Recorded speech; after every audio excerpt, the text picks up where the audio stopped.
नमस्कार मित्रांनो, स्वागत आहे आपल्या यूट्यूब चॅनलवर। आपल्या चॅनलवर नवीन असाल तर चॅनलला सबस्क्राइब करायला विसरू नका, जेणेकरून नवीन माहिती तुमच्यापर्यंत लवकरात लवकर पोहोचेल।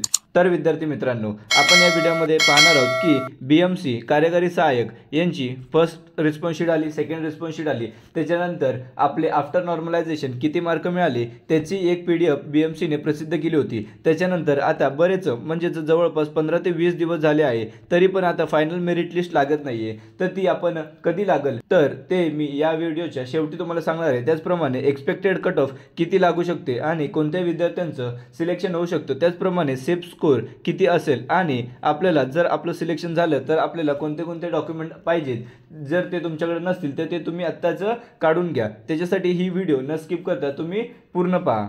तर पहा विद्यार्थी मित्रांनो, जर आपलं सिलेक्शन झालं तर आपल्याला कोणते कोणते डॉक्युमेंट पाहिजेत ते आपण आधी डिस्कस करूया। तर विद्यार्थी मित्रांनो पहा, आधी आपल्याला शाळा सोडल्याचं दाखला म्हणजेच LC अनावश्यक आहे। त्याचप्रमाणे आपलं बर्थ सर्टिफिकेट आपल्याला लागेल। तर विद्यार्थी मित्रांनो, आपल्याला डोमेसाइल सर्टिफिकेटची आवश्यकता आहे। त्याचप्रमाणे बघा विद्यार्थी मित्रांनो, बीएमसी कार्यकारी सहाय्यक म्हणजेच क्लर्क याच्यासाठी मराठी आणि इंग्लिश टायपिंग ही आपल्याला कंपल्सरीच होती। जर ज्या विद्यार्थ्यांचा फॉर्म नसेल तर त्यांना फॉर्म भरताच येणार नव्हते। त्याच्यामुळे बघा विद्यार्थी मित्रांनो, मराठी 30चं सर्टिफिकेट आणि इंग्लिश 40चं सर्टिफिकेट आपल्याला कंपल्सरी असणार आहे। त्याचप्रमाणे जात वैधता प्रमाणपत्र म्हणजेच कास्ट व्हॅलिडिटी सर्टिफिकेट, जर हे प्रमाणपत्र तुमच्याकडे नसेल तर तुम्हाला बीएमसी 6 महिन्याचं वैधता देऊ शकते की त्याच्यानंतर तुम्ही ते काढू शकता। कारण की बऱ्याच विद्यार्थ्यांकडे जात वैधता प्रमाणपत्र नसतं, त्याच्यामुळे ही बीएमसीने सूट दिलेली आहे। त्याचप्रमाणे तुम्ही जे डॉक्युमेंट अपलोड केले जसं की SSC, HSC, ग्रॅज्युएशन सर्टिफिकेट हे तुम्हाला अनावश्यक आहेत। त्याचप्रमाणे ज्या कास्टला नॉन क्रिमिनल आवश्यक आहे त्यांना नॉन क्रिमिनल सर्टिफिकेट सुद्धा लागणार आहेत। त्याचप्रमाणे MSCIT हे जर तुमच्याकडे सर्टिफिकेट नसेल तर तुम्हाला 1 वर्षाची मुदत दिली जाते आणि त्या 1 वर्षामध्ये तुम्हाला MSCIT सर्टिफिकेट तिथे सबमिट करावं लागतं। त्याचप्रमाणे बरेच विद्यार्थी मला विचारत होते की सर आता इंटरव्ह्यू असणार आहे का? तर पहा विद्यार्थी मित्रांनो, ही सरळ सेवेची भरती आहे, त्याच्यामुळे बीएमसी कार्यकारी सहाय्यक क्लर्क या पदासाठी कोणताही इंटरव्ह्यू घेतलं जाणार नाहीये। त्याचप्रमाणे यामध्ये टायपिंग एक्झाम सुद्धा नसणार आहे। त्यामुळे विद्यार्थी मित्रांनो, आता बघा डायरेक्ट फायनल मेरिट लिस्ट लागेल आणि ज्या विद्यार्थ्यांचं सिलेक्शन होईल त्यांना डायरेक्ट सिलेक्ट केलं जाईल डॉक्युमेंट व्हेरिफिकेशन नंतर। आणि बरेच विद्यार्थी मला मेसेज करून विचारत आहेत की सर आता बीएमसीचा फायनल मेरिट लिस्ट कधी लागेल? आता खूपच उशीर झाला आहे, तर त्यासाठी काय करावं? तर पहा विद्यार्थी मित्रांनो, बीएमसीच्या जेव्हा आफ्टर नॉर्मलायझेशन जी PDF प्रसिद्ध केली होती तर बऱ्याच विद्यार्थ्यांनी बीएमसीला मेल केले होते किंवा स्वतः प्रत्यक्ष कार्यालयात जाऊन त्यांनी लेटर दिले होते। कारण की पहा विद्यार्थी मित्रांनो, 3 डिसेंबरच्या एका शिफ्टमध्ये 8 प्रश्न रद्द झाले होते, त्याच्यामुळे त्यांना त्यांचे मार्क मिळाले नाहीत। त्याचप्रमाणे बऱ्याच विद्यार्थ्यांचे नॉर्मलायझेशन हे चुकीच्या पद्धतीने झाले आहेत, म्हणजे काहींचे मार्क खूपच वाढले आहेत। आता सेकंड टॉपर बघितला तर 166 वरून 196 म्हणजेच तो डायरेक्ट सेकंड हायस्ट टॉपर जातो, त्याचे 30 मार्क वाढवलेले आहेत।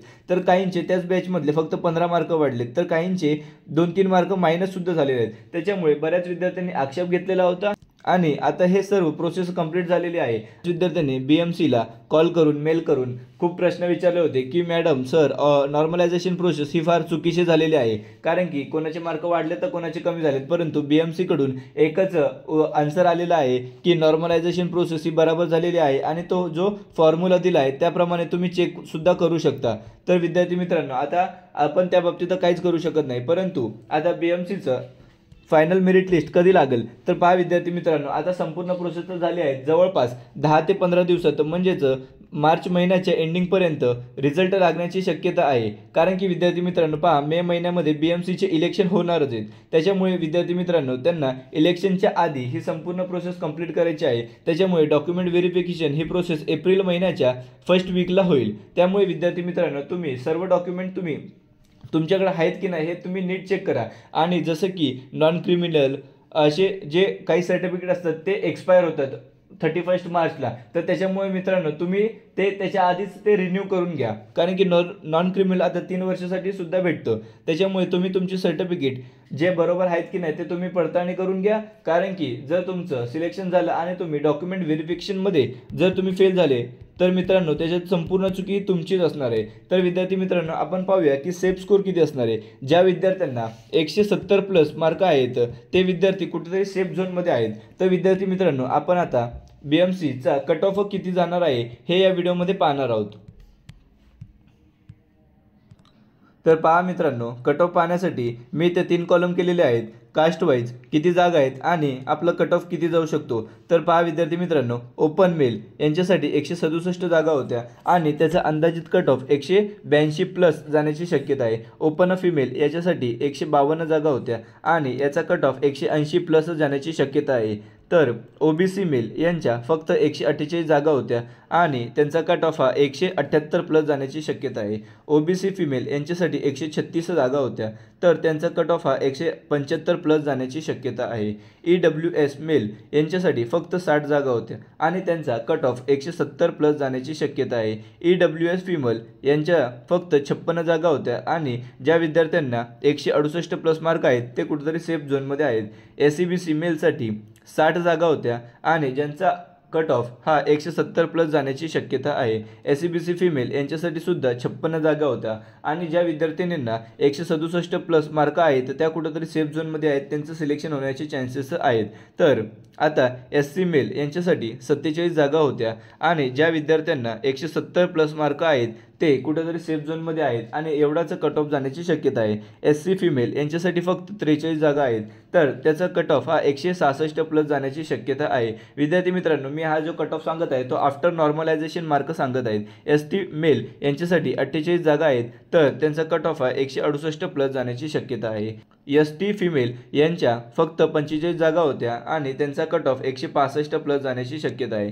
VJA मेल यासाठी फक्त 17 जागा होता तर मित्रांनो त्याचा कट ऑफही हाय जाणार आहे आणि 170 ते 172 प्लस ज्या विद्यार्थ्यांना स्कोर असेल ते कुठेतरी सेफ झोनमध्ये आहेत. VJA फिमेल यांच्यासाठी फक्त 15 जागा होत्या आणि त्यांचा कट ऑफ हा 166 प्लस जाण्याची शक्यता आहे. NTB मेल यांचा फक्त 18 जागा होत्या आणि याचा कट ऑफ कुठेतरी 168च्या आसपास लागण्याची शक्यता आहे. NTB फिमेल यांच्यासाठी 16 जागा आहेत आणि त्याचा कट ऑफ हा 164 ते 165 प्लस जाण्याची शक्यता आहे. तर विद्यार्थी मित्रांनो, मी जो हा कट ऑफ सांगत आहे त्याच्यात थोडे 2-3 मार्क प्लस किंवा 2-3 मार्क मायनस करून एवढाच कट ऑफ लागणार आहे. मी जे जास्ती सांगत आहेत तर त्याच्यामध्ये कुठेतरी 7-8 मार्काचा कट ऑफमध्ये फरक लागणार नाही आहे. त्याच्यामुळे विद्यार्थी मित्रांनो, तुम्ही यांच्या आसपास जर असेल तर तुम्ही सेफ झोनमध्ये आहेत.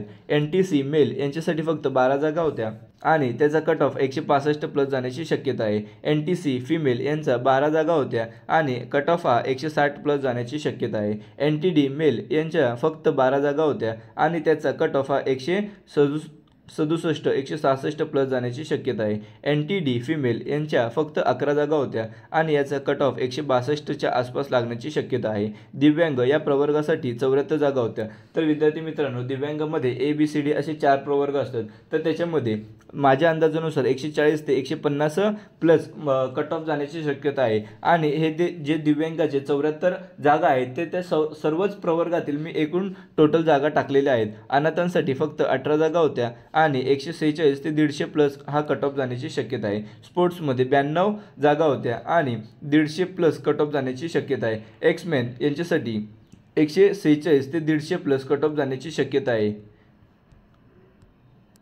तर विद्यार्थी मित्रांनो, आता आपण कट ऑफ पाहिला आहे.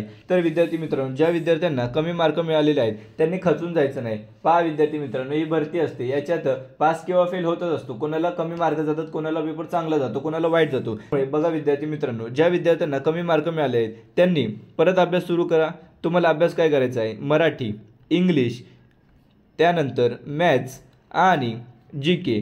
तर हे 4 विषय असतात आपल्याला मेन म्हणजे, बरोबर. तर तुम्हाला मराठीमध्ये 20 मार्क पडतील एवढा अभ्यास करायचा आहे. इंग्लिशमध्ये तुम्हाला 15 ते 16 मार्क पडतील एवढा तुम्हाला अभ्यास करायचा आहे. तर मॅथ्समध्ये विद्यार्थी मित्रांनो 25 पैकी 22 ते 23 मार्क घेणारे विद्यार्थी आहेत. आणि विद्यार्थी मित्रांनो, मॅथ्समध्ये काही नसतं. मॅथ्समध्ये सरळ व्याज, चक्रवाढ व्याज, त्याच्यानंतर रेल्वे, नळ पाण्याची टाकी असे सोपे गणित असतात. तर ते तुम्ही एक टॉपिक एक दिवशी असे तुम्ही परफेक्ट करून घ्या. जर तुम्हाला मॅथ्स अवघड जात असेल तर तुम्ही यूट्यूबला त्याच्या रिलेटेड व्हिडिओ बघा, त्याच्यामुळे तुम्हाला अधिक समजेल. आणि GK मध्ये विद्यार्थी मित्रांनो इतिहास, भूगोल याचे क्वचितच म्हणजे खूप सोपे प्रश्न असतात. आणि करंट अफेअर, तर करंट अफेअरमध्ये विद्यार्थी मित्रांनो कसं करायचं, तर जेव्हा परीक्षा असते म्हणजे समजा आपली 2 डिसेंबरला पेपर झाले तर विद्यार्थी मित्रांनो त्याच्या आधीचे 3 महिन्याचे तुम्हाला करंट अफेअर केले तरी ते तुम्हाला इनफ आहेत. मित्रांनो, हे जे मी विषय सांगितले आहेत त्याच्यावर तुम्ही फोकस करा आणि नक्कीच येणाऱ्या परीक्षांमध्ये तुम्हाला 70 ते 75 प्लस मार्क तुम्ही मिळवाल अशी मी आशा करतो. व्हिडिओ आवडल्यास व्हिडिओला लाईक, शेअर आणि सबस्क्राईब करायला विसरू नका. धन्यवाद.